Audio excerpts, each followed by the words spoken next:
Hi everybody, my name is Dr. Joe Dispenza. Did you ever wonder why change is so hard?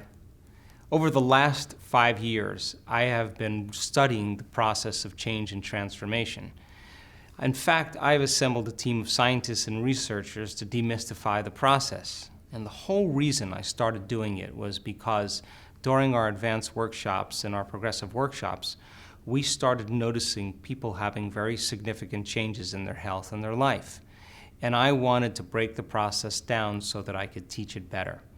It turns out that if you give people sound information and they begin to learn that information, once they understand that information and they can turn to the person next to them and explain it, they're beginning to wire that information in their brain. If you then can give them the proper instructions and set up the environment for them to actually practice it and feel safe enough to do it, a lot of people will get their behaviors to match their intentions and actions equal to their thoughts. When they do it properly, they're going to have some type of transformation. Now, my passion is to measure that transformation. And if I could measure that transformation and interpret the measurements, I should have more information to teach transformation the next time. And if I could measure that transformation, then I would have more information to teach transformation the following time. And the idea, of course, is to close the gap between knowledge and experience.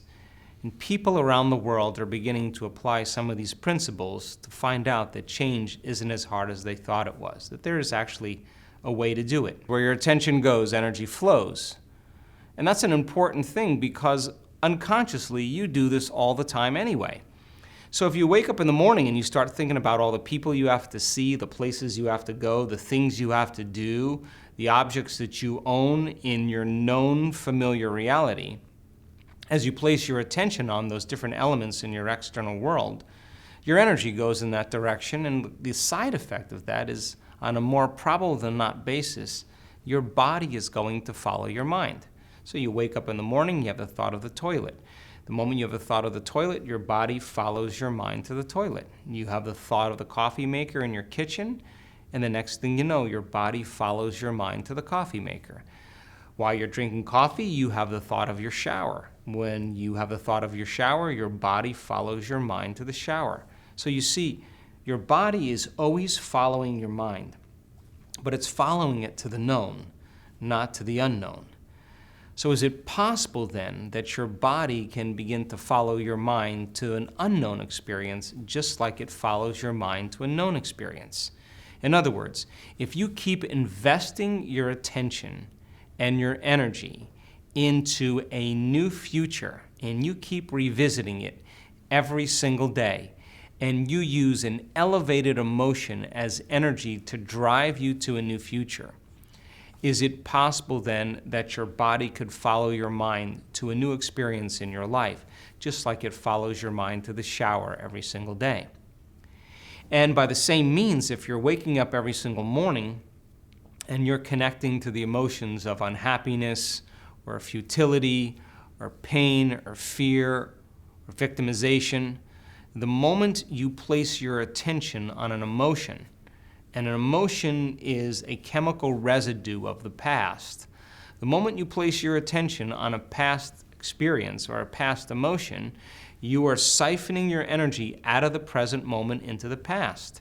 Now, most of those emotions that you experience are connected to memories of people and things and objects at certain times and places in your life. So then as you get in touch with the emotion and you correlate it with someone in your life or something in your life, you're activating the circuits in your brain from the past, and your attention is going into the past. As you begin to think about all the people you have to see and the places you have to go and the things you have to do in your known familiar reality, if your attention is on the known, you are siphoning energy out of the present moment into a predictable future. So most people's attention is either going into the familiar past or the predictable future, and their energy follows. And so now all of their energy is completely commingled into their experience of linear time. And they have a past that they relate to, and they have a predictable future that they anticipate. And they're very, very, very rarely in the present moment. So If your outer environment, if your personal reality, think about this, everything in your personal reality, what is it made of? Bodies, people, objects, things, places, and linear time. That's how we relate to our three-dimensional reality. So your personal reality is made up of all those different knowns in your life. So you have your outer world that's made up of objects and things and people and places, your physical reality, and then you have your inner world of thoughts and feelings. So if where you place your attention is where you place your energy, and a lot of your attention is on your cell phone, and your cell phone is connected to your WhatsApp, and your WhatsApp's connected to your texts, and your texts are connected to your Twitter, and your Twitter is connected to your Instagram. And then, of course, there's your Facebook, and then you have your computer, and you have your emails. Then you have your job, and your boss, and your coworkers, and your enemy, and your family, and your partner. You have your kids, you have your parents, you have your in-laws, you have your friends, you have your siblings, and your face, and your body, and your pain, and money, and the news, and all your attention is going on to all these different aspects of your outer reality. It means then, if you're shifting your attention to all of these objects and people and things in your outer reality, then you're driving energy away from you. All of your attention and your energy is flowing away from you, and you have very little energy in your inner world of thoughts and feelings to create something new. In addition to that, all of those things and objects and people and places that make up your personal reality are already known to you.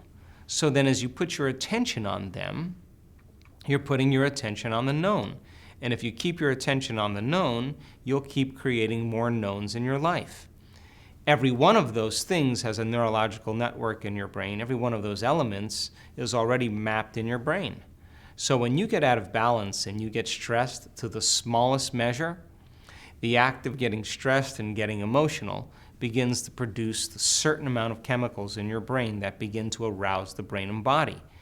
The rush of adrenaline and cortisol that's created from the hormones of stress causes you to try to keep everything in your life controlled, to keep it predictable, to keep it orderly. And as you shift your attention to one person, to one problem, to one thing, to one place at one time, you're literally activating those circuits in your brain that are associated with memories of all of those things. Another way to say it is, your energy is completely fractured, and so is your biology and brain.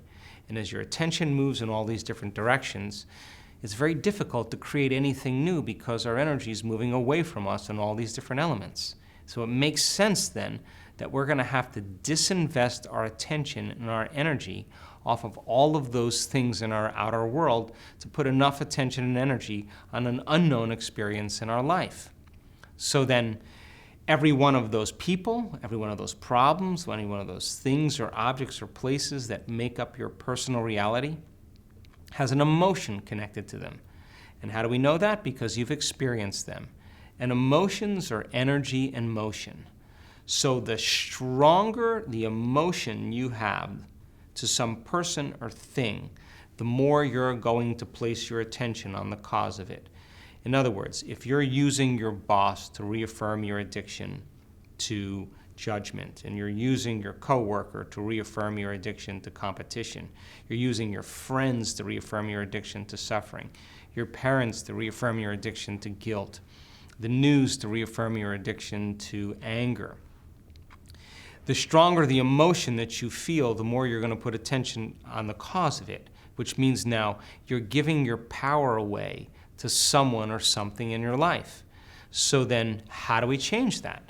As you sit in the inner work and you do meditations, you're going to have to get beyond your associations to your past, present reality.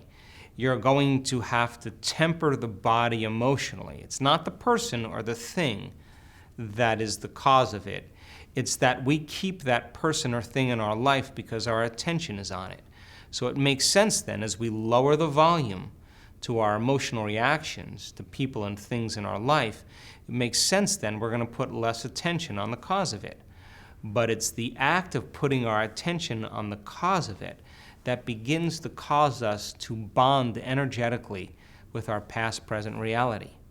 So then as you disinvest your attention off that person or object or problem or thing in your life, and you begin to lower the volume to your emotions, you're beginning to weaken those bonds energetically, which means if you do this properly, that energy begins to come back to you.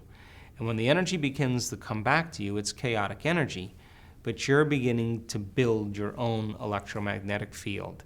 And that new electromagnetic field is a new energy. And that new energy now you can use to design a new destiny, to heal your body, to create a new job, a new relationship, because you have that energy now available to you. So are any of those things bad in your life? Absolutely not. But if you can't get beyond them, it means that they own you. And in order for you to break those bonds with your past, present reality, it takes energy to do that. And energy is connected to awareness. So then, where do you place your attention every day? Where do you place your energy? Is it on your pain? Is it on your ex? Is it on how much you hate your job? Where is all of your attention going? Because if your attention is on that particular aspect of your life and you're viewing it from the same level of mind every single day, then your life is going to stay the same. And so in order for you to heal your life, you're going to have to get beyond the memory and the emotions of your present life. In order for you to create a new personal reality, you're going to have to get beyond the personality who's created it. In order for you to heal your body, then, you're going to have to get beyond the association or the memory of your body. And in order for you to create some new future in a new time, you're going to have to get beyond anticipating the same exact thing and same time happening every single day. And so then list a few things. List a few things where you place your attention every single day. Now, some of those things could actually be constructive. There's nothing wrong with that. But the areas of your life that are not moving and there's been no change, that's where you're going to have to disinvest your energy. And if you do this properly, you're going to begin to build your own electromagnetic field, your own energy field, and that's available energy for you to do something with. Here's an example. A student of ours was 18 years old. She's now 70.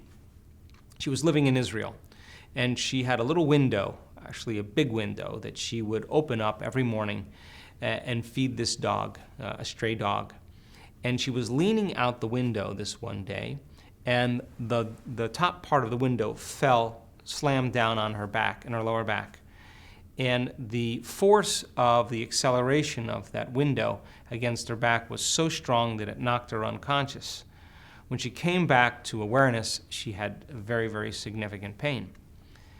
Now, the memory of the experience is stored in the body. She's living in a tremendous amount of pain, but she's young and she thinks she's just going to push through it. So from the time she was 18 to the time she was 70, she experienced incredible amounts of pain, debilitating pain. She went to doctors, she went to therapists, she tried all kinds of different modalities and treatments, cortisone injections, epidurals, different physical therapy, different modalities, and nothing took her pain away. She was presenting herself as somebody that was okay, but how she really felt inside was that she was in a lot of pain. She was suffering and angry and bitter inside. So then every time she felt the anger and the bitterness, she was using her pain then to reaffirm her addiction to that emotion. Now, this is the reverse way most people think, but it's important because the moment she started looking at the emotions, and those emotions were connected then to different people and objects and things, when she finally started working on the emotions and taking her attention off all the things in her life, she began to call energy back to her. Within doing the meditations for a short amount of time and redirecting her attention and redirecting her energy, she stood on the stage in front of 600 people, and she has no pain in her body at all. She literally overcame her past and created a new future. So, many people around the world are doing this. And remember, where you place your attention is where you place your energy. And if you can place your attention on an unknown, and getting clear on what that future would be like, and keep the majority of your attention on that future, and combine it with the emotion of that future, you are going to marry your energy right into that future, and your body's going to follow your mind to a new experience, a new destiny. Give it a shot.